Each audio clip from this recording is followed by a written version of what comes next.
I just have to laugh. Last Christmas, he gave me his heart. The very next day, he gave it away. This year, I'll be a frontier and give it to someone special. Hello, hello, hello. Okay, day number 2. We're gonna go through the Robber Bride, the Robber Bridegroom out of the Grimm series. This is day number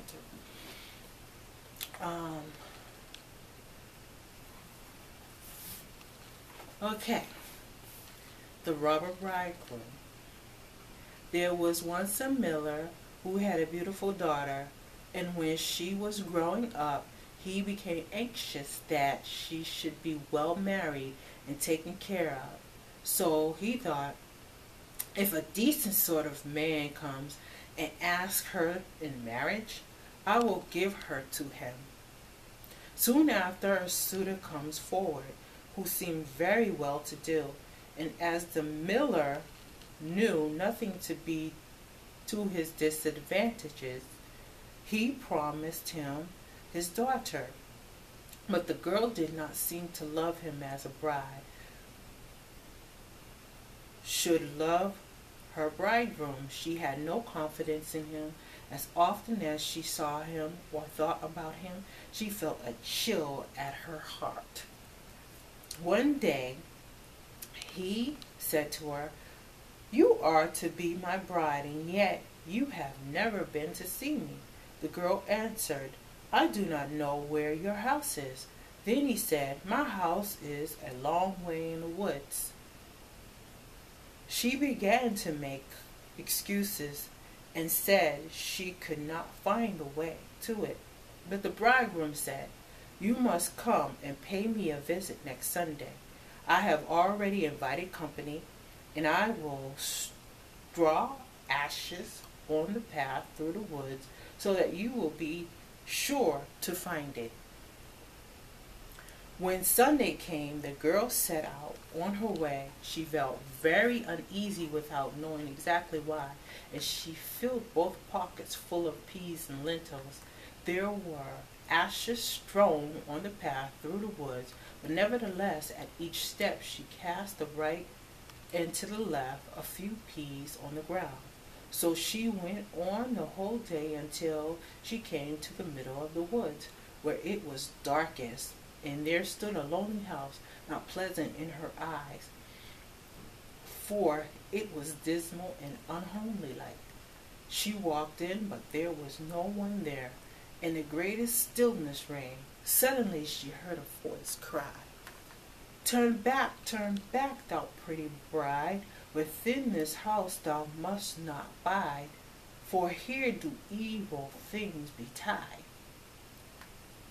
The girl glanced round and perceived that the voice came from a bird who was hanging in a cage by the wall, and again it cried, turn back, thou pretty bride. Within this house thou must not bide, for here do evil things betide." Then the pretty bride went on from one room into another through the whole house, but it was quiet, empty, and no soul to be found in it. At last she reached the cellar, and there sat a very old woman nodding her head. Come, you tell me," said the bride, "if my bridegroom lives here." "Oh, poor child," answered the woman, "do you know what has happened to you? You are in a place of cutthroats. You thought you were a bride and soon to be married, but death will be your spouse. Look here, I have a great kettle of water to set on, and when once they have you in their power, they will cut you in pieces without mercy, cook you and eat you, for they are cannibals. Unless I have pity on you and save you, all is over with you." And the old woman had held her behind a great cask where she could not be seen, but as still as a mouse, she said, "Do not move, or go anywhere, or else you are lost. At night, when the robbers are asleep, we will escape. I have waited a long time for this opportunity. No sooner was it settled than that the wicked gang entered her house. They brought another young woman with them, dragging her along, and they were drunk and would not listen to her cries and groans. They gave her wine to drink, 3 glasses full, one of white wine, one of red, one of yellow. Then they cut her in pieces, the poor bride all the while shaking and trembling. Excuse me, when she saw what a fate the robber had intended for her. One of them noted on the little finger of the victim a golden ring, and as he could not draw it off easily, he took an axe and chopped it off, but the finger jumped away and fell behind the cask on the bride's lap. The robber took up a light to look for it, but he could not find it. Then said one to the other, "Have you looked behind the great cask?" But the old woman cried, "Come to supper and leave off looking until tomorrow. The finger cannot run away." And the robber said to the old woman, was right, and they left off searching and sat down to eat. And the old woman dropped some sleeping stuff into their wine, so that before long they stretched themselves on the cellar floor, sleeping and snoring. When the bride heard that she came from behind the cask and had to make her way among the sleepers lying all about on the ground, and she felt very much afraid lest she might awaken any of them. But by good luck she passed through, and the old woman with her, and they opened the door, and they made haste to leave the house of murderers. The wind had carried away the ashes from the path, but the peas and the lentils had budded and sprung up, and the moonshine upon them showed the way. And they went on through the night till in the morning they reached the mill. Then the girl related to her father all that had happened to her. When the wedding day came, the friends and the neighbors assembled, the miller having invited them, and the bridegroom also appeared.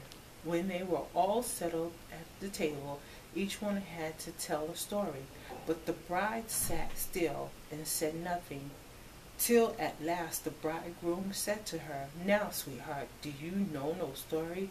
Tell us something." She answered, "I will tell you my dream.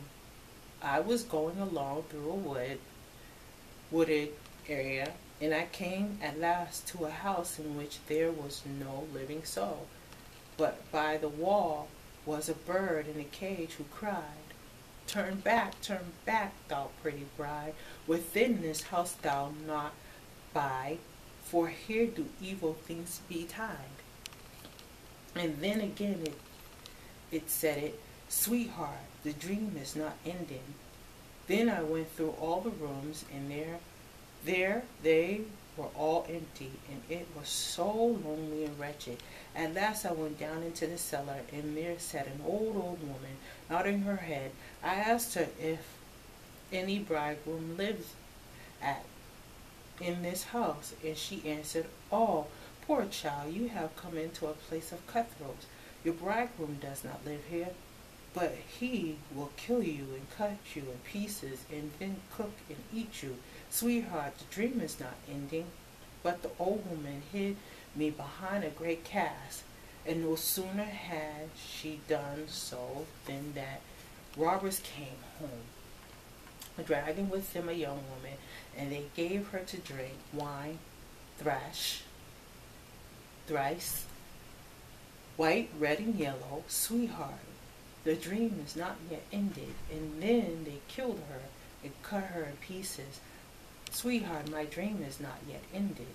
And one of the robbers saw a gold ring on her finger in the young woman, and as it was difficult to get off, he took an axe and chopped her finger which jumped upward and then fell behind a great cast on my lap. And here is the finger with the ring. At these words she drew it forth and showed it to the company. The robber, who during the story had grown deadly white, sprang up and would have escaped, but the folks held him fast and delivered him up to justice. And he and his whole gang were, for their evil deeds, condemned and executed. Okay. My analysis of the robber bride. And you have sometimes simultaneous and contradictory attitudes, and then a set of repulsion towards an object can kind of start to manifest itself, in which could lead to more of a ambivalent, clear understanding, but also risk. But my last thought is we don't always get what we think we should have. And so, with that said, I want y'all to say bye to Rudolph. Bye, Rudolph. Bye, Rudolph. So I'll see you next time. Feliz Navidad.